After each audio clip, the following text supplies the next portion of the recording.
Welcome, Matt Reid, the founder and managing director of Razor, which specialises in websites, AI, and e-commerce solutions. Now, you're based in Auckland, and you've been operating for over 17 years, which is a pretty impressive tenure for your industry.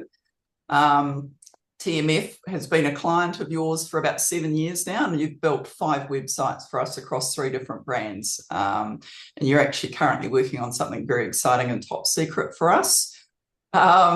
You have also worked with many of our clients, both in New Zealand and Australia, across multiple industries, and always produce great results. So thank you very much for your time today. Yeah, thanks, Tereza. Glad to help out. Great. All right, let's kick off. I thought we'd start by reviewing what new trends are driving your industry at the moment, and any in particular that are delivering great results for businesses. If you've got any examples you can share, that would be even better. hmm Cool. Okay. Yeah, well, jumping straight into that, trends for web design. I guess the elephant in the room is AI. So that's been around now for a good year. In terms of ChatGPT, we all started sort of hearing, words and whispers about what that is, and now we're all probably using it in our business day to day. But that's probably the key trend, and how we're utilizing it for clients is more in the background and developing websites. We can do a lot more in a lot quicker sort of time period and a shorter time frame, which is awesome. But Right. for clients on the front end, obviously everyone watching is going to want to know there's a lot of ways you can use AI to primarily deliver better content on your website, and also allow you to do a lot more in a lot less time. So things like writing blog content.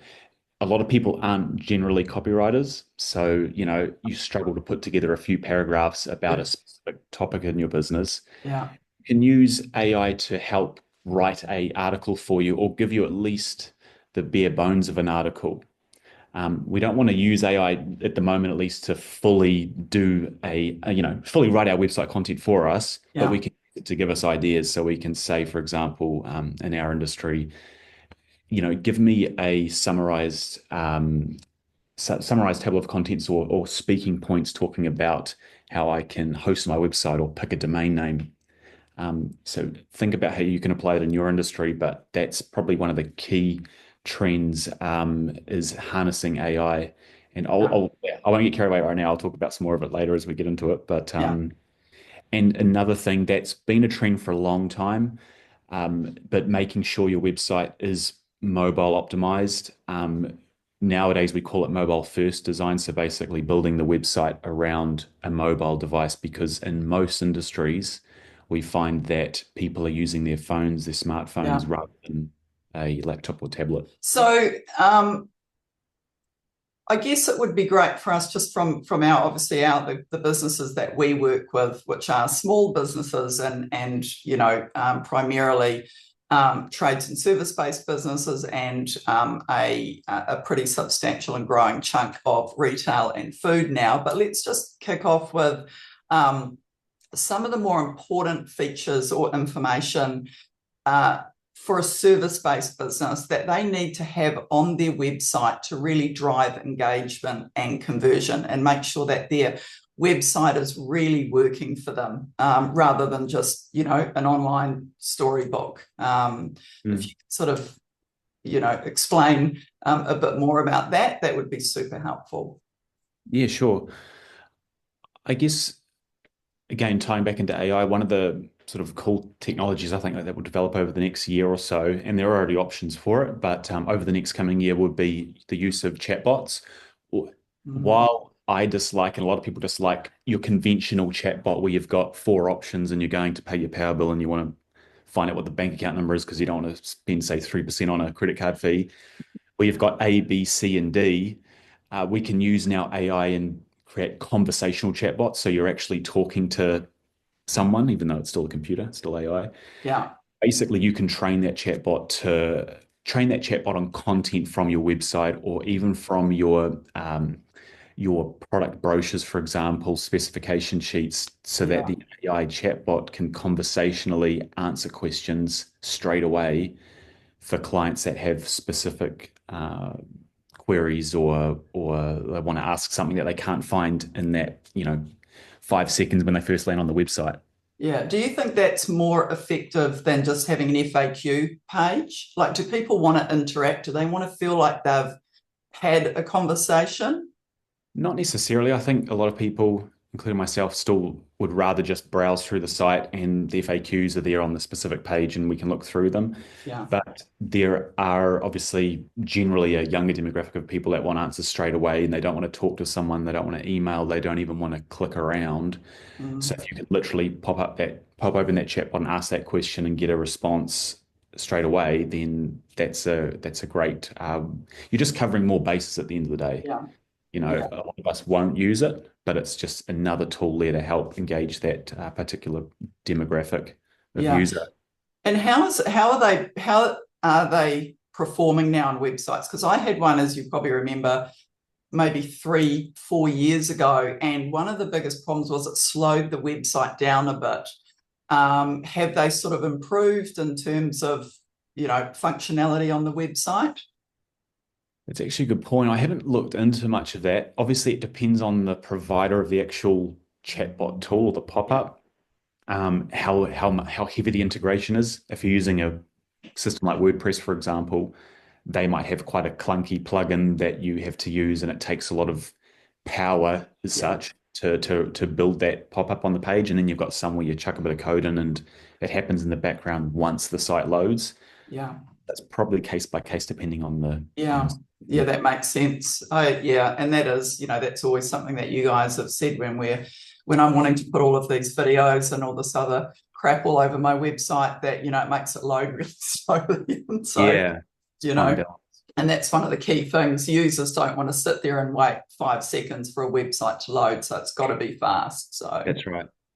yeah, If you're just as a quick example of a tool, if anyone's out there obviously wanting to upload photos to their website and they're finding they can't get them to the right size, you can use you might already know these, but there's tools like tinypng.com where yeah, you can upload a JPEG photo yeah, and shave 50% of the file size off it. mm, And if you can do that across, say, 20 images on that page, your page speed will load, sorry, your page will load faster. And also the SEO benefits of that will also have a great improvement. So it's a bit of a win-win there for the user and for SEO yeah. using tools like that. Yeah, Louis shared that with me a year or two ago. So yeah, I use that now. It's very Yeah. helpful. Yeah. Okay, cool. What about for food and retail websites? Are there any particular sort of features or information that can help drive them? I know that you've obviously you can do online ordering and that sort of thing, but Mm. what specifically are really effective, food business websites, using or displaying to drive conversion? Yeah. To drive conversion.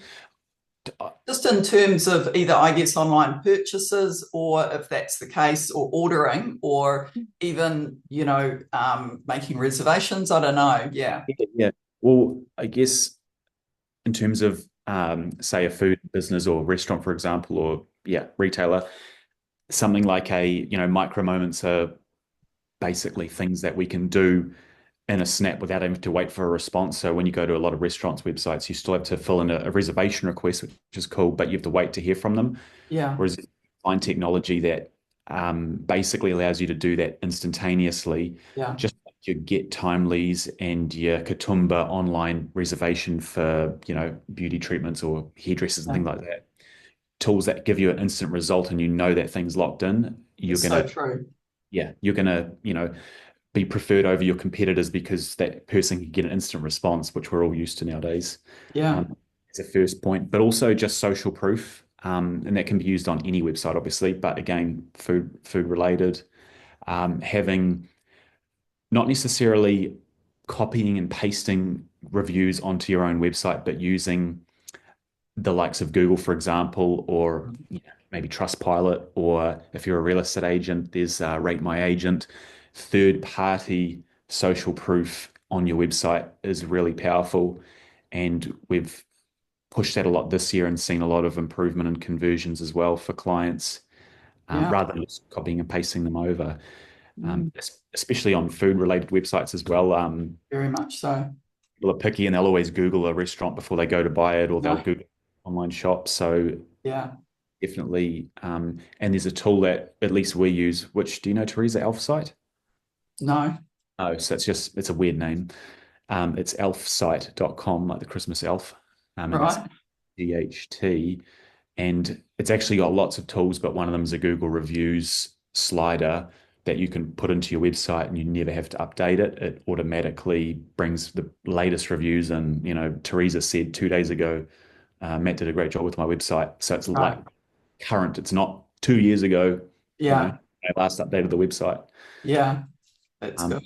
Yeah. And that is, yeah, I now we will always check out and Google reviews for a restaurant before we yeah. go in there, it's such a powerful converter, just to see what real people have said about it. Anybody can Mm. write stuff on their website and talk about how great they are, but when you get, a real person actually commenting and giving an endorsement, it just carries so much more weight. So uh, yeah, yeah, And awesome. even making it's separate to your website, even making sure you reply to those reviews and reply Yes, individually to them. Don't copy and paste a reply. And if it's no, a bad review, reply to it. reply faster. Yeah, reply faster. Yeah. Yeah, If you stuffed up, acknowledge it and make it yeah, right. And if it is someone who didn't come to your business, obviously, just mention call that as them well. out. Call them out. Yeah. Yeah. Yeah, absolutely. And that is the biggest thing. When I'm looking at a review and if it is a bad review, then I want to have a look at, has the owner responded and what have they Yeah. said? Right. Um, if they've made excuses or got defensive, Yeah. that Yeah. kind of, turns you off a bit. But if they've gone, so sorry, let us make it up to you, it's like, that's awesome. And I'll still go, to that venue, if I can see that. Yeah, So, what are exactly. some of the biggest mistakes that people should avoid with their website? I mean, there's some real, schmozzles out there, but what are some of the biggest mistakes that you see and people should avoid with their website? Yeah, probably the biggest one is ultimately just having them sit stagnant for a long time and not updating them. You Yeah, can you can have a pretty average looking website and get away with it and still have, generate good business from it. You don't have to update it you don't have to build it, so I should say, every single year, redo a new one, but you should at least be, every month or every week, ideally, putting new photos on there or new case studies or projects. If you're a retailer, obviously you're going to have specials on there, yeah, things like just showing that you're working on it. And yeah, while it might not at face value add any value, there's just some sort of, don't want to sound crazy, but some sort of like just universal thing that happens in it, and it just seems to work. The more effort you put into anything like your business, obviously, the more you're going to get out of it, rather than just letting it sit there and do the production side and let everything else just sit there. You yeah, put it that seems to always work, and we see that with clients, including yourself, obviously. You put a lot of work into your websites. yeah, That's the first thing. And the other thing that I was going to talk about was oh, using Google My Business and other tools like that. A lot of people have a Google My Business page and they don't update it. That's a great yeah, free tool that people don't utilize, that links to their website and brings traffic into it, and they yeah. forget to often post to it or Mhm. just make sure the right address is on there or contact details, even as basic as that. Yeah, opening hours, absolutely. Yeah, that's something that we recommend all of our clients to do, is have a Google My Business page. Their franchisees to have Google My Business pages for their location. Just the fact, Google prioritizes it in And searches that, yeah, because it's their own product. So, and it's free. Why wouldn't you use it? yeah. Yeah. And I guess another thing would be, uh, what was it? I'm just trying to remember now. One final I'll thing. cut this bit out. Yeah, yeah. No, I won't. Now, the one final thing was there's a balance, obviously, but sometimes people will get quite carried away with making sure something's really perfect before they put it out there.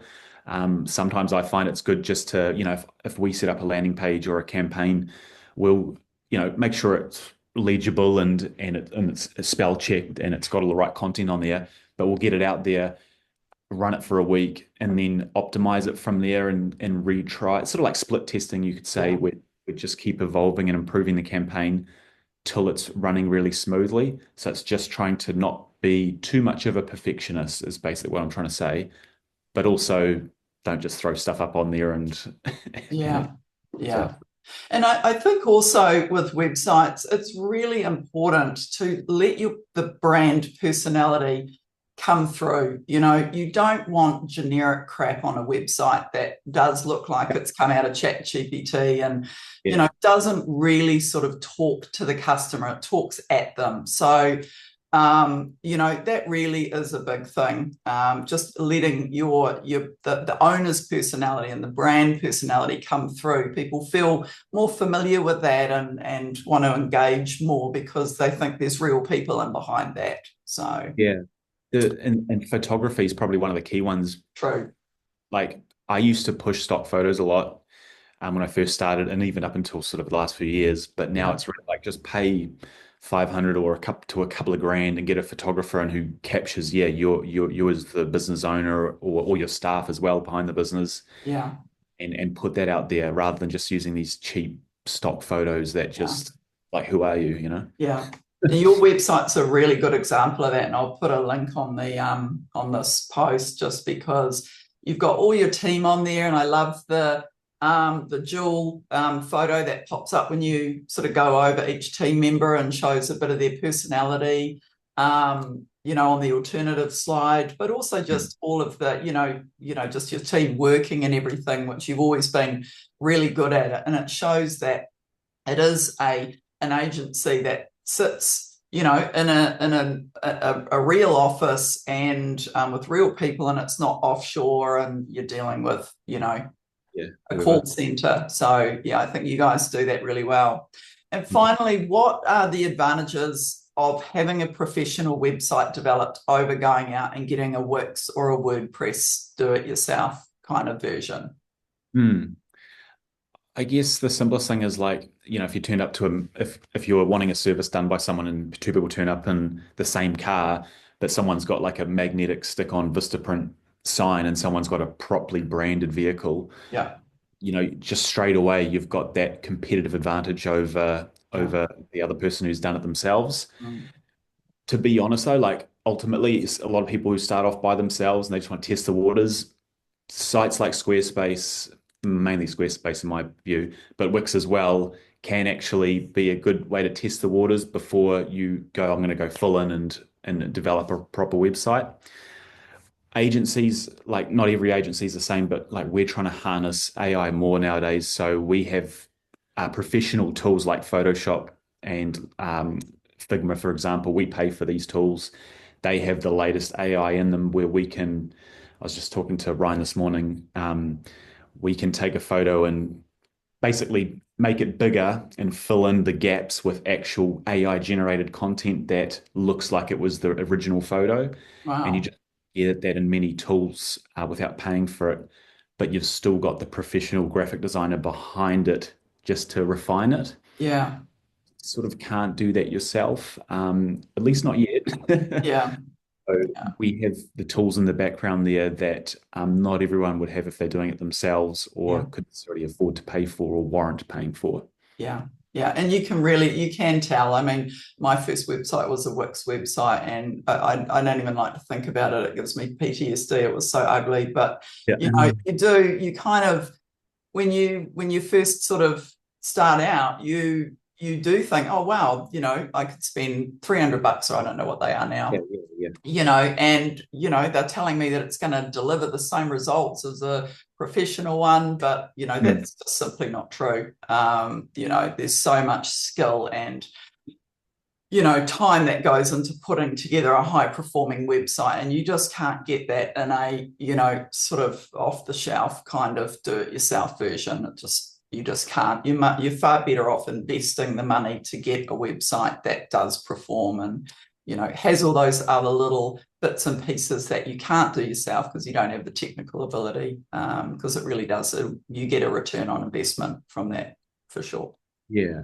exactly. No, that's 100% true. And we spend probably like roughly 40 to 60 hours on a single, 5 to 8 page website Yeah. per project, and that's us who do it every single day. Mm. We spend a lot of time on these. So if it's, let's say, it's probably going to take you double, likely to consider all the content and everything behind it. So that's, 2 full working weeks, 2.5 working weeks to build your own website. Yeah. Well, as close to properly as possible without using an agency. So Yeah. yeah, sort of, Yeah. Yeah. I think mine took 2 hours, Matt, yeah. Is it? which definitely showed. Yeah, okay, yeah. Awesome. Oh, that's been super insightful and really helpful. Thank you very much.